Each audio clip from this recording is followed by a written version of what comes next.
감사하는 마음이란 제목으로 하나님 말씀 증거하도록 하겠습니다. 모든 좋은 것들이 마음에서부터 시작이 됩니다. 잠언 4장에 보면은 무릇 지킬 만한 것 중에 마음을 지켜라. 생명의 근원이 그 마음에서부터 난다. 이런 귀중한 말씀이 있습니다. 그래서 마음이 생명이고 마음이 근원이고 마음에서부터 모든 좋은 것이 다 흘러나온다는 것입니다. 그래서 마음을 보는 눈을 길러야 되고 또 마음 관리를 잘해야 된다는 것입니다. 그래서 어떤 사람의 마음은 말하는 거를 들어보면은 읽어낼 수가 있습니다. 똑같은 사안인데 마음이 구부러진 사람과 마음이 곧은 사람, 그게 다르다는 것입니다. 한번 예를 든다 그러면 이렇게 물어봅니다. 교회에 나오는 사람이 술 마셔도 됩니까? 그러면 안 된다고 얘기하겠죠. 예. 근데 반대로 물을 수 있죠. 술 마시는데 교회 가도 됩니까? 당연히 되죠. 그죠? 그러면 아멘하고 좋아한다는 거예요. 또 뭐 비슷한 얘기겠죠. 기도하면서 담배 피워도 됩니까? 그거 안 되지. 기도하면서 담배 피우면 그건 이상하잖아요. 그죠? 근데 담배 피는 사람이 기도해도 됩니까? 물론 되죠. 그죠? 철학에도 나와도 되고. 그러니까 똑같은 사안인데 질문을 보면 그 사람이 누군지 어떤 마음을 가지고 있는지를 알 수 있다는 것입니다. 동일한 사안인데 정죄하는 마음이 있고 동일한 사안인데 품는 마음이 있다는 것입니다. 똑같은 말인데 살리는 말이 있고 죽이는 말이 있을 수 있다는 것입니다. 저는 사무엘하 7장이 귀중하다고 생각하는데 이유가 뭐냐? 다윗의 마음을 읽을 수 있습니다. 다윗의 마음이 보인다라는 것입니다. 그의 중심이 보인다. 그 중심이. 오늘 1절을 보니까 평안히 살게 하셨다. 샬롬이 임했다. 그런 얘기를 합니다. 그러니까 주위의 모든 원수를 무찌르고 평안이 임하게 되었다. 여러분 언제 평안이 임하는 것입니까? 신구약 성경을 보면은 평안할지어다 또는 샬롬 이렇게 인사를 합니다. 그때마다 알아야 되는 게 뭐냐면 언제 평안이 임하느냐? 중심이 있는 사람은 평안이 임합니다. 반대로 중심이 없이 두 마음을 품고 있거나 그럴 때는 흔들린다는 거예요. 샬롬은 언제나 중심이 있을 때라는 것입니다. 그래서 예수님이 샬롬 평안이 있을지어다 그런 얘기는 뭐예요? 네 중심에 예수를 둬야 돼 그런 뜻이죠. 중심이 예수님이면은 평안할 거야 그런 뜻이라는 거예요. 3단계가 있습니다. 중심이 예수님이면은 평안이 임하고 평안이 임하면 기능하게 됨이 있습니다. 그래서 평안의 직접적인 정의는 제 기능을 다하다 그런 뜻이에요. 그래서 평안하면 기능을 다하고 기능을 다하다 보면은 가치가 나오겠죠. 그래서 평안, 기능, 가치 이 세 가지가 신구약 성경에 계속 나와 있습니다. 그래서 특별히 보면은 악인이라 그런 얘기를 하죠. 악인. 누가 악인입니까? 악인은 믿지 않는 자를 악인이라 그러거든요. 악인에게는 평강이 없다 하도다. 이사야 57장 21절에 나오거든요. 왜 악인에게 평강이 없죠? 악인의 중심이 없기 때문에 그렇습니다. 자기 욕심으로 살기 때문에 그래서 흔들흔들하는 거예요. 그래서 야고보서 1장 8절 같은 데 보니까 두 마음을 품어 모든 일에 정함이 없는 자로다. 그 앞에 보니까 바람에 밀려 요동하는 바닷물결 같다 그러죠. 막 움직이잖아요. 지금도 마찬가지입니다. 아무리 많은 돈을 가지고 있고 아무리 높은 지위에 있다 할지라도 그 사람의 중심을 보세요. 중심이 없으면 그 사람은 번민과 걱정과 두려움 속에 빠져 있는 사람입니다. 반면에 아무것도 없다 할지라도 중심이 있으면요. 그 사람에게 샬롬이 임하게 되고 거기서 기능하고 거기서 가치를 만들어 낸다라는 것입니다. 저는 성교가 좋다고 생각하는데 성교 갔을 때 첫날은 잘 모르겠는데 한 2, 3일 정도 지나면은 한국에 있었던 모든 생각을 다 잊어버려요. 일단 힘들고 그다음 거기 집중하다 보면 싹 다 잊어버려요.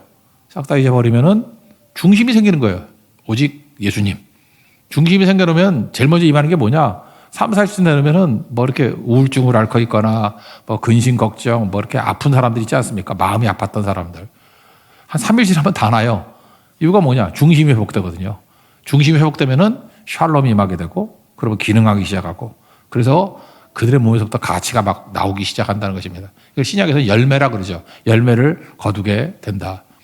그래서 평강은 중심이 흔들리지 않을 때 생긴다는 것입니다. 그러면 중심에서 이렇게 평강이 임해서 가치를 만들어내요.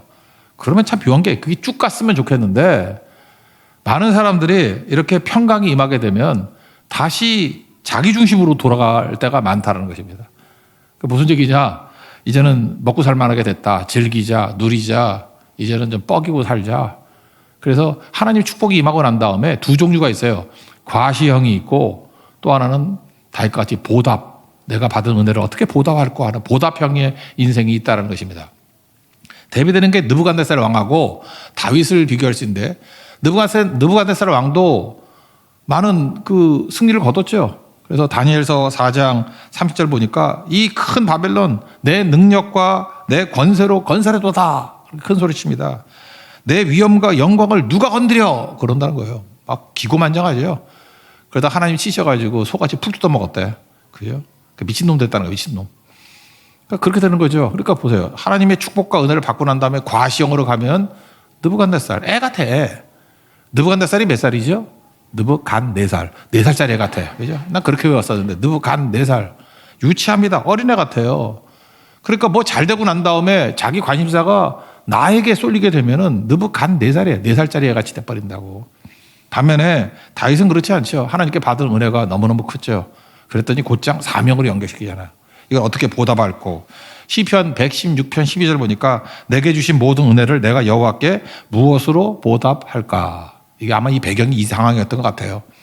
내가 이 은혜를 어떻게 보답할 것인가. 그러니까 어른스러운 거죠. 어른이 되죠. 어른이. 세례 요한 보십시오. 예수님 바라보면서 그는 흥하여야 하겠고 나는 쇠하여야 하리라. 그래서 주흥 나쇠 그랬죠. 이게 어른이에요. 받은 바 은혜가 있으면 예수님은 자꾸 흥해야 될 것이고 나는 약해야 됩니다. 예수님은 그죠? become greater, 더 커져야 되고 나는 become less, 쇠해야 될 것입니다. 그게 중요한 거죠. 이따 베트남 선교 갔을 때 누가복음 12장을 말씀을 나눴습니다. 거기 주제가 깨어있으라거든요. 깨어있으라 그런 얘기예요. 깨어있으라를 정의를 이렇게 내렸습니다. 나의 리듬에서 벗어나서 밖으로부터 오는 리듬으로 살라 그런 뜻이에요. 우린 자기중심이거든요. 그래서 자기 리듬으로 살아갑니다. 그러면 이 사람은 좁아지고 깨지게 돼 있다는 거예요. 그래서 우리가 살 길은 외부로부터 와야 됩니다. 밖으로부터의 리듬을 받아야 된다는 거예요. 그게 깨어있는 거죠. 거기 예수님이 예를 든 게 뭐냐 하면은 혼인잔치 간 주인과 종 이야기를 해요. 종이 주인이 언제 돌아올지 모르죠. 언제 돌아올지 모르는 주인을 잘 준비하고 예비할 수 있는 방법이 무엇입니까? 자기 리듬으로 살면 안 되죠.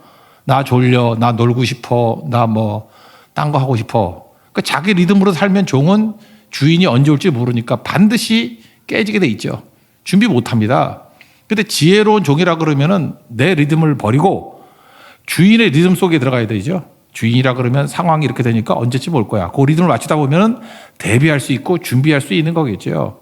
그래서 주인이 언제 올지 모르는데 대비하는 종, 깨어 있으라. 이게 무슨 뜻이에요? 내 리듬이 아니라 주인의 리듬으로 살라. 그런 뜻이겠죠. 그게 중요한 거죠. 도둑도 마찬가지죠. 우리 도둑 맞지 않는 비결이 무엇입니까? 내 입장에서 생각하면은 도둑 맞아요. 근데 도둑의 입장에서 한번 생각해 보라고. 도둑의 입장에 놓고 생각한다 그러면은 도둑의 리듬으로 살면은 절대 도둑질 당하지 않겠죠.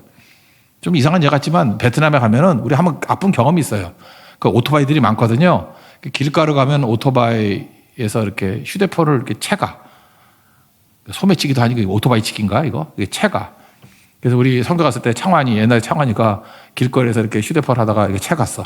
그리고 빨리 도망도 안 가. 그냥 오토바이에서 슬슬 가면서 웃어. 뛰어가면 또 도망가. 못 잡아요, 그거. 그죠? 그래서 조심하라 그랬죠. 그래서 이번에는 뭐 하나님의 은혜고 우리가 준비를 잘해서 그런지 모르지만 도둑의 입장에서 생각을 했어. 그럼 어떻게 하면 되죠? 길가 옆에서 휴대폰 드는 거 아니에요. 그러면 오토바이 탄 도둑을 어렵게 만들려고 하면 어떻게 하면 되죠? 벽에 붙어서 통화하라. 벽에 붙어서. 벽에 붙었고 또 아니면 실내에서 하면 되죠. 실내에서 하거나 아니면 오토바이 들어가서 턱 같은 거 있을 때 그죠? 그렇게 턱을 두고 하면은 되겠죠. 그래서 항상 생각을 어떻게 했냐면 도둑의 입장에서 도둑의 리듬으로 살다 보니까 이번에 49명이 갔는데 한 명도 뭐 휴대폰 잃어버리고 그런지 않았던 것 같아요. 그걸 뭐라 그러죠? 깨어 있으라 이렇게 얘기한다는 것입니다. 그런 얘기 있잖아요. 최고의 사냥꾼은 사냥감같이 생각한다고. 사냥꾼 생각을 하면 최고 못 됩니다. 내가 사냥감이라 그러면 어떻게 도망갈까? 사냥감의 입장에서 보면은 도망가는 길을 알잖아요. 그러니까 최고의 사냥꾼이 될 수 있겠죠. 예수님께서 내가 이 땅에 올 때 평화를 주러 온 것이 아니라 불을 던지러 왔다. 누가복음 12장 49절에 그랬거든요. 이상하잖아요. 예수님은 우리에게 샬롬을 주시러 왔다 그러는데 여기서 갑자기 평안이 아니라 불을 던지러 왔다. 여기서 불을 던지러 왔다는 게 무슨 얘기입니까? 내가 가지고 있는 가짜 평안을 깨버리고 진짜 평화를 주겠다 그런 얘기겠죠. 내 가짜 리듬을 깨버리고 예수님의 리듬을 주겠다라는 거죠. 그게 살 길이니까. 그래서 불을 던지러 왔다라는 게 바로 그런 뜻이라는 것입니다. 구약과 신약의 한 가지 예를 든다 그러면 모세 보세요. 모세가 그 미디안 제사장의 집에 들어가서 살잖아요. 이드로의 집에서 40년 살았으니까 안정적이었겠죠. 그러나 그건 가짜 안전이라는 거예요. 그걸 위해서 모세가 부르심 입은 건 아니잖아요. 80세 호렙산에서 떨기라고 불꽃 가운데 부르십니다. 그게 무슨 뜻이에요? 쉽게 얘기하면 이런 얘기예요. 이제까지는 네가 너의 리듬으로 살았지만 이제는 나의 리듬으로 살기를 원한다. 신을 벗으라. 그런 게 뭐예요? 네 멋대로 살지 말고, 신 벗는 건 종의 모습이거든. 이제는 나의 종으로 살아가라. 종은 어떻습니까? 주인의 리듬 속에 살아가는 것이 종의 모습이라는 것입니다. 그래서 그다음부터 쓰임받기 시작하잖아요. 우리도 마찬가지입니다. 하나님이 우리를 부를 때 불 던지는 것 같이 보여요. 왜 이렇게 예수 잘 믿는데 이렇게 고난이 오나? 그 무슨 뜻입니까? 내 리듬을 깨버리고 하나님의 리듬으로 들어오라, 그런 메시지라고요. 신약에 넘어오면은 사도행전 3장에 성전 미문에 앉아있는 안진뱅이 사건 나오죠. 안진뱅이의 목적은 무엇입니까? 거지잖아요, 거지. 그러니까 구걸이겠죠. 대목입니다. 6월절이고 그러니까 뭐 사람들 많이 왔다 갔다 할 거 아니에요. 대목. 그럴 때 베드로와 요한이 뭐라 그래요? 주목하여 보고 나를 주목해 보라고. 무슨 뜻이에요? 리듬 바꾸란 얘기라고요. 은과 금은 내게 없거냐. 너 이제까지 은과 금을 추구하고 있지? 그거 아니고 내게 있는 것을 내게 준다. 나사렛 예수 그리스도의 이름으로 일어나 걸으라. 뭐야, 예수님의 리듬으로 살라는 거죠. 그럴 때 일어나 걷는 거잖아요. 여러분 생각해보세요. 돈 많이 있는 안진뱅이가 좋아요? 돈은 좀 없다 할지라도 이로써 걷는 사람이 좋아요? 후자죠. 그 사람에게 필요한 것은 예수님의 리듬이었다는 거예요. 못 듣는 사람이 들리고 못 본 사람이 보고 걷지 못하는 사람이 걷게 만드는 거. 그게 예수님의 리듬이라는 것입니다. 예수님의 리듬 앞에 여러분도 헌신할 수 있는 하나님의 종되길 바랍니다. 이거 깨는 게 뭐예요? 자기중심. 그래서 이기적인 사람이 잘 사는 것 같이 보이지만 세상에서 가장 어리석은 사람이라는 것입니다. 다윗은 잘 보세요. 하나님 중심으로 살았습니다. 그게 언약궤 사건이잖아요. 언약궤가 들어왔죠, 예루살렘에. 그래서 하나님 중심으로 산다. 그랬더니 하나님께서 샬롬을 주셨죠. 평강을 주셨다고. 기능하기 시작합니다. 그랬더니 가치가 나와서 풍성해졌어요. 이게 한 사이클로 끝나는 사람이 있다고. 그런데 다윗은 그때 무슨 생각을 했어요? 과시하려는 욕구가 아니라 마치 느부갓 4살짜리 같이 유치하게 생각하는 게 아니라 이 받은 바 은혜를 어찌하면 하나님께 보답할고, 다르게 나가죠. 그랬더니 어른스러움이 있다는 것입니다. 어른스러움. 그래서 처음에는 감사했던 마음인데 하나님을 바라보기 시작했어요. 그랬더니 자기하고 이렇게 비교가 되면서 미안한 마음이 생긴 거예요. 하나님 미안해요. 하나님 미안해요. 하나님 죄송해요. 하나님 죄송해요. 그래서 감사한 마음이 죄송한 마음으로 변화가 됐다는 것입니다. 그 왜 그러냐? 잘 보니까 자기는 지금 왕궁을 지었거든요. 백향목으로. 당시 레바논의 백향목으로 그러면 최고의 건축 자재. 뭐 우리 집은 뭐가 제일 좋나? 뭐 이태리 대리석 뭐 이렇게 얘기할까요? 하여튼 최고의 자재로 지은 거예요. 너무 좋은 집이에요. 근데 하나님은 텐트에 계셨죠. 성막. 하나님은 성막 텐트에 계시다니. 그래서 이게 마음이 아프다, 죄송하다, 그런 마음 품었다는 것입니다. 그래서 2절 하반절을 보니까 나는 백향목 궁에 살거늘 하나님의 괴는 휘장 가운데 있도다. 이게 성막이거든요. 성막 텐트에 있도다. 그래서 미안하다 그랬다는 것입니다. 우리 성도들 뭐 많은 사람들이 예수 믿다 보면은 시간이 지나니까 삶의 안정권에 들어오게 됩니다. 그리고 축복과 번창함을 주십니다. 근데 그 다음에 느부갓네살 같이 나를 주목하는 것으로 과시형으로 나가면 거기서 끝이에요. 다윗은 지속적인 축복과 은혜 가운데 번성했던 이유가 어디에 있습니까?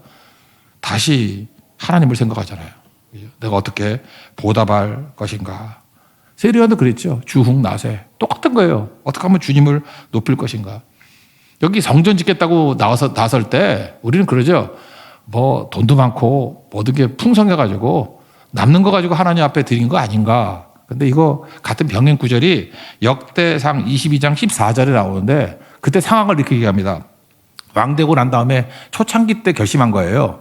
내가 환난 중에 여호와의 성전을 위하여 심히 많이 준비하였고. 그러니까 이게 성전 짓겠다고 마음먹고 준비하기 언제부터예요? 내가 환난 중에 있을 때예요. 넉넉할 때 아니었다는 것입니다. 그러니까 남아도는 때 아니었다라는 거예요. 환난 중에 있는데도 불구하고 내가 이 받은 바 은혜를 어떻게 보답할고 그리고 주님께 준비했다는 거예요. 여러분 하나님 앞에 헌신할 때 남는 거 드리는 거 아닙니다. 우리가 중요한 게 시간, 돈, 뭐 체력 이런 거죠. 여러분 시간, 젊은 사람이 시간이 많습니까? 나이 든 사람이 시간이 많습니까? 시간 많은 사람은 아무도 없어요. 젊은 사람은 젊은 사람 나름대로 되게 바쁩니다. 젊으니까 준비해야 되잖아요. 뭐 여러 가지로 자기 위해서 세울 게 많잖아요. 나이 든 사람도 시간이 없어요. 왜? 하나님 앞에 설 날이 얼마 안 남았어. 시간 없기는 너나 나나 똑같아. 시간이 남아도는 사람 아무도 없어요. 다 시간은 바빠요. 없어요. 시간은 없다고. 돈도 마찬가지죠. 부자는 돈이 남아돌 줄 알죠. 부자 한번 물어봐요. 부자는 나름대로 또 돈에 쫄려요. 돈 없는 사람들은 뭐 몇십만 원에 쫄리지만 돈 많은 사람들은 몇십억에 쫄린다고. 똑같아요. 돈이 남아도는 사람 없다고. 돈이 남아도면은 뭐 좀 달라 그러면 줄 건데 아무도 안 주잖아. 남는 사람 아무도 없다니까요. 체력이 남는 사람이 어디 있습니까? 체력도 여러분 젊은 사람도 아무리 왕성해도요. 뭐 하다 보면 체력이 고갈되는 거라고. 나이 든 사람이 어차피 뭐 약화됐으니까. 근데 우리가 시간을 들이고 돈을 들이고 체력을 들이는 거 언제냐? 이꽃구에 관계없다는 것입니다. 오히려 환난 중에 있을 때, 부족함이 있을 때 하나님 앞에 헌신했다. 이게 다윗이었다는 거예요. 하나님께서 그 마음을 귀중하게 보셨다는 것입니다. 그래서 이건 우선순위의 문제예요. 이번에 베트남 선교를 갔을 때 저는 선교사에 온 49명 중에 제일 인상적이었던 것이 어떤 한 형제예요. 한 형제인데 그 형제가 너무 어린 형제예요. 중학교 1학년짜리 형제인데 이름이 주원이에요. 주원. 주원이를 보면서 느꼈던 게 뭐냐면 남자다움을 느꼈어요. 애가 무게가 있다. 그리고 약간 좀 영광도 있었어. 남자의 영광. 배려심이 있었고 의젓했고 우리 딸이 조그만 어렸어도 사이 삼고 싶고 그래서 너무 나이가 차이가 커. 아들 나이야. 그래서 하여튼 최고의 크리스천 남자의 향기를 느꼈습니다. 그죠? 왜냐하면 얘가 배려를 되게 잘해. 배려를 잘하고. 그리고 애 같지가 않아. 중학교 1학년인데 의젓해. 그리고 딴 애들은 이렇게 뭐 목에다가 그 충전한 선풍기 메고 다니잖아. 어떤 집사님도 이렇게 나이 50 먹었는데 이렇게 메고 다니더라고. 되게 유치했어. 근데 얘는 제갈 공명 같아. 부채를 두고 다녀. 그리고 부끄러움을 이렇게 살짝 가렸다가 뭐 내렸다가 계속 부채질하고. 저도 앉아있는데 목사님 힘드시죠? 부채질해주고. 보통 배려하는 게 아니야. 그러니까 의젓해가지고 참 저런 대단한 아이가 있구나. 그 이름을 제가 확인을 안 해봤는데 주원. 그러니까 제가 옛날에 그 남자아이 이름 지어달라 그럴 때 제가 이름 많이 짓는 것 중에 하나가 주원이었거든. 주원. 저는 어떻게 지었냐면 주인 주자에 으뜸 원. 그러니까 뭐예요? God first. 하나님이 첫 번째. 주원. 이름 참 좋죠? 하나님이 첫 번째. 이게 마태복음 6장 33절에 있는 말씀이잖아요. 너희는 먼저 그의 나라와 그의 의를 구하라. 그리하면 이 모든 것을 너에게 더해준다고. 그 예수님이 그 말씀 하실 때 그 내용이 뭐겠어요? 야, 나를 먼저 걱정해 다오. 그러면 내가 너의 걱정을 대신 걱정해 줄게. 예수님이 걱정이면 문제 다 풀리겠죠. 너는 먼저 나를 생각해 다오. 그러면 내가 너를 생각해 줄게. 예수님 생각해 주시면 일 다 풀리잖아요. 주님께서 나를 가족같이 여기신다 그러면, 그죠? 난 뭐 안 될 게 뭐가 있겠어. 내가 든든히 세워줄게. 그런 거죠. 저는 그런 걸 느꼈어요. 그 주원 이름 보면서 바로 이거구나. 언제나 중심이 하나님이 되고 주원, God first가 될 때 하나님께서 모든 것을 세워주시는구나. 그게 다윗이었다는 것입니다. 여러분 마음이 환난 중에도 첫 번째 마음이 하나님께 가 있는 감사하는 마음, 죄송한 마음, 그래서 헌신하는 마음. 그게 다윗입니다. 그런 축복이 여러분 삶 가운데 임하기를 축원합니다. 그랬더니 하나님의 반응이죠. 두 번째. 하나님이 일단 외적으로 축복을 해주셔요. 마태복음 6장 33절과 똑같아. 이 모든 것을 너에게 더하시리라. 그래서 나오는 게 뭐죠? 9절 보니까 내가 가는 모든 곳에서 내가 너와 함께 있어. 하나님이 동행해 주신대요. 그래서 다윗이 가는 곳마다 다음 장에 나오죠. 뭐 가는 곳마다 승승장구하게 만드셨다. 그리고 뒷부분 보세요. 내 이름을 위대하게 만들어 주리라. 저는 옛날 성경을 많이 읽었으니까 개역 한글판을 보면은 존귀케 하리라. 내 이름을 존귀케 하리라. 참 좋죠. 우리를 존귀하게 만든대요. 우리가 하나님을 위해서 헌신해야 존귀하게 되는 거지. 내가 나 자신을 존귀하게 만든다고 존귀해지는 거 아니에요. 우리 돈 좀 생기면은 뭐 좋은 차 사고 뭐 좋은 명품 옷 입고 그거 갑은 드부 간 4살. 그 4살짜리 같아. 그거 하나도 존경스럽지도 않고 아무것도 아니에요. 존귀해지지 않아요. 약간 좀 비천해질 수 있는 거지. 조롱거리 될 수 있지. 저 졸부야 뭐 이런 생각이 드는 거지. 존귀케 되는 게 없다고요. 근데 여기 새롭게 번역된 건 뭐라 했어요? 위대하게 만들어주겠다. greater. 위대하게 만들어주겠다.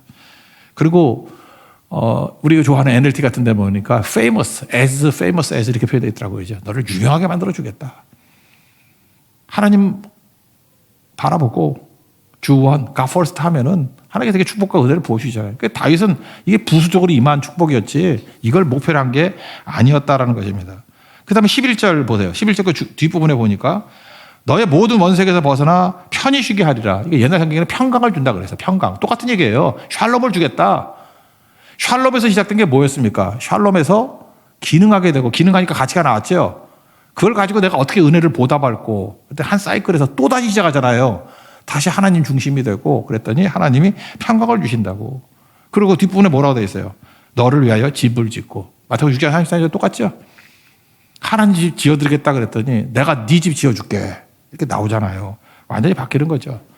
시편 127편 1절 보니까 여호와께서 집을 세우지 아니하시면 세우는 자의 수고가 헛되며. 우리가 자기 자신을 위해서 얼마나 열심히 삽니까? 동분서주하고 바쁘게 살고 내 인생의 기초를 세우겠다고. 40대가 얼마나 중요하냐? 30대가 얼마나 중요하냐? 인생의 기초를 닦아야지. 근데 여러분 잊지 마십시오. 세상에 풍랑 한번 불면요. 다 날아가요. 성경은 뭐라고 얘기해요? 하나님이 세워주셔야 흔들리지 않는다고 얘기하잖아요. 하나님이 세워주시지 아니하면 세우는 자의 수고가 헛됩니다. 이거 너무 많이 경험할 거라고. 하나님이 세워주셔야 된다고. 하나님이 붙들어 주시면 무너지지 않습니다. 하나님이 붙들어 주시면 아무리 저주가 있다 할지라도 저주되지 않아요. 그게 축복으로 변화가 되는 거지. 문제는 뭐예요? 주원, God first. 하나님이 먼저라는 것입니다. 그러므로 오늘 간단히 생각하면 하나님 먼저 생각하고 감사하고 보답하는 마음으로 살면 감사하는 자가 되십시오. 그럼 여러분 최고의 인생을 살 수 있다라는 것입니다. 왜? 하나님이 축복해 주시기 때문에. 그런데 이게 외적인 축복에서 그냥 축복받았다 그걸로 끝나는 게 아니고 여기 좀 더 깊은 의미가 있어요. 깊은 의미가 뭐냐면은 다윗이 하나님 앞에 성전을 지어준다 그랬잖아요. 그럴 때 잘 보세요. 성전을 짓는 것이 하나님 아이디어입니까? 다윗 아이디어입니까? 다윗이죠. 이게 잘 알아둬야 돼요. 하나님의 아이디어 속에는 성전을 짓는 계획이 없어요. 하나님의 아이디어는 성막이에요. 텐트라고 텐트. 성막인데 다윗이 제가 볼 때 일종의 미숙함이야. 그러니까 아직도 어려요. 신앙이 어려가지고 그냥 껍데기만 본 거예요. 자기 집을 보니까 백향목이고 하나님 집 보니까 텐트야. 그러니까 자기가 볼 때는 백향목이 더 좋아 보여. 텐트는 나빠 보이고. 이건 뭐죠? 껍데기죠. 겉사람만 본 거 아니에요. 내적인 의미를 모르는 거 아니에요. 하나님은 성막에 거하십니다. 성막의 특징이 뭐냐? 성막은 이동성이 있잖아요. 움직이잖아. 반면에 성전은 어때요? 건물이니까 정착된 거죠. 그러면 하나님이 성전에만 계신 하나님이 좋아요? 우리가 이동할 때마다 같이 동행하시는 하나님이 좋아요? 후자가 좋죠. 근데 다윗은 멍청하게도 그걸 몰랐던 거야. 그냥 화려하면 좋은 줄 알고 초라하면 나쁜 줄 알고. 하나님의 아이디어는 성막입니다. 그래서 요한계시록 21장에 보면 천상의 교회가 나오잖아요. 그럴 때 내가 새로운 장막으로 임한 너희와 함께 한다는 게 장막이라고 표현되어 있어요. 하나님의 아이디어는 함께 하시는 거고 그 장막의 모습이 나중에는 성령으로 오시죠. 내주하신 성령이 우리와 어딜 가든지 동행해 주신다고. 그러니까 하나님의 아이디어는 성막이었다고. 그러면 우리 같으면은 뭐라고 얘기할 것 같아요? 네 아이디어는 꽝이야. 너는 아니야. 그렇게 말할 것 같죠. 근데 하나님은 그 감사하는 마음, 보답하고자 하는 마음을 깡그리 무시하지 아니하시고 이건 다윗의 아이디어인데 그 아이디어를 채용하셔가지고 장차 오실 진짜 성전인 예수님을 보여주는 그림자로 사용해 주셨다는 거예요. 이게 참 감사하죠. 그래서 오늘 본문 보니까 5절 같은 데 보세요. 뒷부분에 내가 나를 위하여 내 살 집을 건축하겠느냐? 그럴 수 없다는 거죠. 6절 보세요. 이스라엘 그 출애굽할 때 얘기죠. 오늘까지 집에 살지 아니하고 장막과 성막 안에서 다녔나니. 하나님은 어디에 임재했어요? 텐트에 임하셨다고. 이건 이동할 때마다 중심에 있는 거죠. 그러므로 여기서 알 수 있는 게 뭐냐 이거예요. 우리도 잠깐 건물이 교회인 줄 알고 건물 위주의 신앙생활을 하면 다윗이 오해했던 실패와 똑같은 실패할 수 있다는 것입니다. 이거 완벽하게 뒤집어 놓은 게 누구죠? 스데반 설교예요. 사도행 7장을 보면 스데반 집사의 설교를 보면 사도행 7장 46절이에요. 하나님의 처소를 준비해 달라고 하더니 그죠? 그 다윗이 솔로몬이 성전 지었느니라. 48절. 그러나 지극히 높으신 이는 하나님이죠. 손으로 지은 곳에 계시지 아니한다. 이거 헛짓이야. 이거 성전 하나님 아이디어 아니야. 이렇게 얘기하잖아요. 49절. 하늘은 나의 보좌여 땅은 나의 발등상이니 너희가 나를 위하여 무슨 집을 짓겠느냐. 이사야서에 있는 말씀을 인용합니다. 성전은 무슨 놈의 성전이야 임마. 나의 안식할 처소가 성전이지 알아? 아니라는 거죠. 뭐예요? 무소부재. 어디나 계신 하나님이라는 거예요. 하나님을 성전에 묶거나 그런 하나님이 아니라는 것입니다. 이 모든 것이 다 내 손에 지은 것이 아니냐. 나 거기에 머무르는 하나님 아니야. 이렇게 일단 정의를 해놓고 그럼에도 불구하고 하나님이 스스로를 제안하셔가지고 그래 성전 쳐. 그럼 내가 거기도 임재해 줄게. 그리고 약속을 하죠. 이게 뭐예요? 하나님께서는 미숙함조차 받으시는 하나님이라는 거예요. 난 이게 참 너무 좋은 하나님인 것 같아요. 아까 처음에도 얘기를 했죠. 어떤 똑같은 일이 있는데 크리스찬이 술 마셔도 됩니까? 이렇게 질문하는 거에서 정죄하려는 마음이 있는 거죠. 술 마시는 사람이 교회 가도 됩니까? 예스죠. 하나님은 후자의 하나님이세요. 은혜의 하나님이시고 우리의 미숙함을 받아주신 하나님이고 그걸 받아주시고 난 다음에 다윗의 아이디어를 허접한 아이디어예요. 성전은 허접해. 근데 그걸 사용하셔서 장차 성전 대신 예수님. 그러니까 예수님이 그러잖아요. 헤롯 성전 무너뜨려라. 내가 3일 만에 짓겠다. 뭐라고 설명해요? 성전 대신 자기 육체를 말씀하시는 거라고. 그래서 성전은 깨지는 거예요. 지금 바보들은 뭐 예루살렘에 돌아가가지고 뭐 다시 예루살렘 성전 짓겠다 그러는데 성경을 몰라도 너무너무 모르는 거야. 하나님이 성전이 아이디어가 아니에요. 그 유대교가 그래서 안 되는 거야, 걔네들이. 가끔마다 우리도 뭐 백두 제루살렘 그래가지고 뭐 거기 성전이 짓는 날 뭐 주님이 오시고 헛소리들 하지 말라 그래. 성경을 제대로 보라고요. 그거 아니에요. 성전이 아이디어가 아니에요. 요한계시록 21장 뭐라고? 성막이 하나님의 아이디어고 어디나 계신 하나님이라고요. 이건 다윗의 연약함이었어요. 그걸 하나님이 사용하시잖아요. 사용하시잖아. 그게 중요한 거겠죠. 그래서 그 다음 하나님께서 이 아이디어를 통해 가지고 다윗의 후손이라고 나오는 게 있죠. 다윗의 시 12절에 나오는데 내 시를 내 위에 세워 그의 나라를 견고하게 하리라. 이게 메시아 왕국이죠.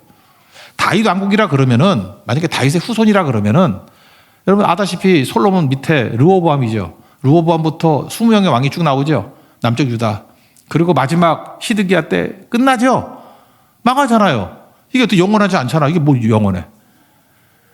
육체적인 다윗의 왕국은 거기서 끝나는 거지만 여기서 말하는 씨가 누구겠어요? 이 씨가 싹이거든요. 싹. 예수님이에요. 예수님. 예수님의 왕국은 영원할 것이고 13절 보세요. 내 이름을 위하여 집을 건축할 것이야. 나는 그의 나라의 왕위를 영원히 견고하게 하리라. 예수 우리 왕이요. 만왕의 왕 되신 예수님을 증거하는 내용들이 나와 있다는 것입니다. 이게 너무 큰 주제이기 때문에 오늘 그냥 막 뛰어넘어가서 설명할게요. 너무 자세히 설명하면 시간이 안 될 것 같으니까. 무슨 얘기예요? 실제 성전은 예수님이라는 거예요. 그런데 하나님은 지금 다윗이 혼자 감동해 가서 뭐 지성이면 감천이다 이런 거죠. 하나님의 뜻도 모르고 자기 소원을 하나님께 아뢰어 드렸어요. 그게 뭔지도 몰라. 근데 하나님 그걸 무시하지 않으셨어요. 그거를 받으셔서 사용해 주시더라는 거예요. 난 이게 하나님의 수정 기능이라고 생각합니다. 우리가 100% 하나님의 뜻대로 다 움직이는 거 아니야. 우리 진짜 허접해요. 뭔지도 모르고 뛰어. 그럴 때마다 하나님은 우리의 감사하는 마음, 보답하는 마음, 그 자세를 보시고 그래 맞는 건 아니지만 그래서 수정해 주셔요. 그거 틀린 거라고. 하나님께서 충분히 수정해 주시고 난 다음에 그거 나오잖아요. 거기서 내가 니네 집에 그거 하는 거 아니라고. 그러면서 복 주시잖아요. 그걸 사용하셔서 메시아 왕국의 놀라운 일들을 이루어 주신다라는 것입니다. 그러므로 영적인 축복 이게 더 중요한 거겠죠. 저는 이번에 베트남 선교 49명 갔는데 돌아오고 난 다음에 좀 뭐 다 읽진 않았어요. 그러니까 맨 뒤에 보니까 일부 때는 내가 오해인 줄 알았더니 오해는 아니었고 이렇게 의견을 나누다가 뭐 같아. 끝에만 봤거든. 오늘 저녁에 그 베트남 선교 감사 예배를 드리라 그래. 잘 마치게 된 거. 정말 열매도 많았고 감동도 있었고 하나님 일하심을 보고 온 선교였습니다. 그래서 거기에 우아하게 첫 번째는 부채춤을 출 거고 부채춤은 뭐 별 문제 없어. 부채춤이니까. 예. 저는 별로 좋아하진 않아요. 비치지 말라고 하더라. 부채춤이 별로 안 좋아. 부채에서 웃지도 않네. 하여튼 부채에서. 하여튼 난 부채를 싫어해. 빚을 싫어하니까. 그런데도 부채공이 참 되게 효과가 컸어요. 한복 입고 하니까 많은 사람들이 마음을 열고. 또 하나가 구원열차 그걸 찬양을 하는데 정말 접촉이 참 좋았어요. 뭐 역장 뭐 포즈도 하기도 하고 뭐 많은 사람들이 뭐 치어리더 모양도 하고 왔는데 아마 그게 약간 덕이 안 될 거라고 생각했던 사람이 있었던가 봐. 그래서 그 치어리더 복장이 예배 시간은 덕이 안 되지 않겠나 뭐 이랬던 것 같아요. 자세히 모르겠어요. 하여튼 그랬던 것 같아요. 그랬더니 한 분 자매가 이렇게 올렸더라고요. 그냥 비슷하게 읽어드릴게요. 저는 성결을 통해서 용기를 배웠습니다. 무엇이 주어졌느냐가 아니라 주어진 역할과 상황에 최선을 다하고 싶은 마음을 주셨습니다. 치어리더는 공연이고 문화 사역입니다. 공연 복장이 논란이 되거나 부끄러운 일이 아니라고 생각합니다. 실력은 많이 우스꽝스러운 모습이라도 용기를 가지고 하겠습니다. 박수 쳐주세요. 뭐 그런 거더라고. 나 이걸 바라보면서 아까 서두에도 얘기했잖아요. 그죠? 예수 믿는 사람이 그 담배 피면서 기도해도 됩니까? 안 되지. 근데 담배 피는 사람이 기도해도 됩니까? 그건 되잖아요. 저는 예수님의 마음이 후자의 마음이라고 생각을 해요. 살리는 마음, 품는 마음, 허접한 문제투성이의 마음. 좀 과정 중에 있고 공사 중에 있다고 생각하면서 좀 기다려주는 것도 필요하다고 생각하거든요. 사실은요, 우리 성격할 때 마술을 합니다. 마술. 어떤 집사님이 마술을 해요. 나는 처음에 약간 거부감이 있었어. 저 마술사 시몬 아니야? 성령을 돈 주고 살라 그러느냐? 뭐 이런 생각이 들기도 하고. 성교하고 마술하고 좀 안 맞잖아요. 그죠? 그래도 별 말 없어서 전부 다들. 그래도 격려해주고. 근데 이번에 마술을 할 때는 오영리 메시지가 들어가 있어. 마술에. 그리고 옛날엔 잘하려고만 그랬는데 이제는 실수하는 걸 통해서 우리의 죄인됨을 막 드러내고. 그 참 묘한 메시지. 그래서 이번에 중학교 2학년, 그 공포의 중학교 2학년 어떤 형제가 그걸 보면서 중2는 감동 못 합니다. 그거 아시죠? 중2는 인간이 아니에요. 근데 중2가 감동을 받으면서 뭐라고 얘기를 하느냐 하면은, 대단하대. 메시지가 있대. 나 거기 감동받았어요. 그래서 마술이 하나님 도구로 잘 쓰임받잖아요. 만약에 그거 정죄했다 그러면 안 됐을 건데, 하나님께서 그 마술을 사용하셔가지고 복음 증거의 도구로 쓰시잖아요. 여기서도 했으면 좋겠는데, 너무 유치해서 안 하려고 그래. 그건 안 하고. 또 한 가지는 뭐였냐면, 그 구원열차 부를 때도 나오겠지만, 어떤 형제가 이렇게 노래 부르면서, 지난번 성격까지는 범 내려온다 뭐 이런 거였어. 그래서 이게 샤머니즘이니까 뭔가 범이 내려와서, 범은 호랑이 아니야. 호랑이 내려와서 못 찍겠다는 거야. 근데 아무도 정지하지 않았어요. 그랬더니 이번에 알아서 라만창가 뭐 이렇게 뭐 동키호테 그거 하면서 가사를 다 신앙적인 간증 내용으로 바꿨어. 그래서 되게 감동받았거든요. 듣고 싶은 분은 저녁 예배 오십시오. 할 거라고. 바꿔줄 때. 그래서 느꼈던 게 뭐냐. 다윗과 같이 하나님께서 우리를 사랑하신다는 거예요. 처음에 진짜 미숙해요. 미숙한데 용납하고 품어주고 살리고 가니까 자기도 알아. 이렇게 변화가, 마술도 변화가 되고, 노래도 변화가 되고, 범 내려온다 해서 이제 예수님 내려온다로 바뀌었어. 다 바뀌어, 이게. 그게 하나님이 우리를 사랑하시는 방법이라고요. 그래서 한순간 좀 참을 줄 알고, 기다려줄 줄 알고. 그래서 기대, 기다림, 기도, 기적, 그리고 기억, 기록. 오기라 그러죠, 오기. 그런 과정을 잘 겪어서 승리할 수 있는 하나님의 종 되길 바랍니다. 저는 우리 성도들이 베트남 선교 이후에 계속 모든 성도, 보내준 사람이나 간 사람이나 감사하는 자가 되십시오. 평강임, 중심이 하나님을 향하면 평강임하고 기능하게 되고 가치가 나옵니다. 과시가 아니라 어떻게 은혜를 보답할고 그렇게 나가면 하나님이 축복을 엄청나게 부어줘요. 일차적인 축복. 주원이 God first 하면은 하나님이 이 모든 것을 더하시는 거. 됐죠? 그러나 더 큰 거, 미숙함이 있다 할지라도 영적인 축복을 주십니다. 영적인 축복. 출애굽 보면 그런 건 얘기하죠. 뭐 범죄하면 뭐 4대가 저주받고 뭐 하나님이 은혜를 주면 1000대까지 은혜가 임한다고. 여러분 그거 어떻게 해석하세요? 사람의 영향력은 좋게 보나 나쁘게 보나 오늘 성경 공부한 게 요담이죠. 4대째. 앞에 그 할아버지 선배들이 했던 게 요아스부터 시작해가지고 전부 다 용두삼이야. 처음엔 잘하다가 막판에 망쳐. 그게 4대까지 가잖아, 진짜. 그게 참 무서운 얘기죠. 좋은 것도 4대 가고 나쁜 것도 4대 가. 근데 은혜는 뿌리가 사람에게 있지 않아요. 하나님께 있어요. 하나님께 있는 은혜는 1000대까지 간대요. 여러분, 뿌리 어디다 두겠습니까? 사람에게 두지 말고 하나님께 두십시오. 은혜가 천대까지. 이거 뭐야? 영원하다는 뜻이야. 영원하다는 뜻. 천은 크다는 뜻이거든. 영원한 생명과 영원한 은혜가 우리와 함께 할 것입니다. 그런 승리를 맛보는 믿음의 정도를 축원합니다. 자리에서 일어나겠습니다. 예수로 사는 인생 찾아가겠습니다.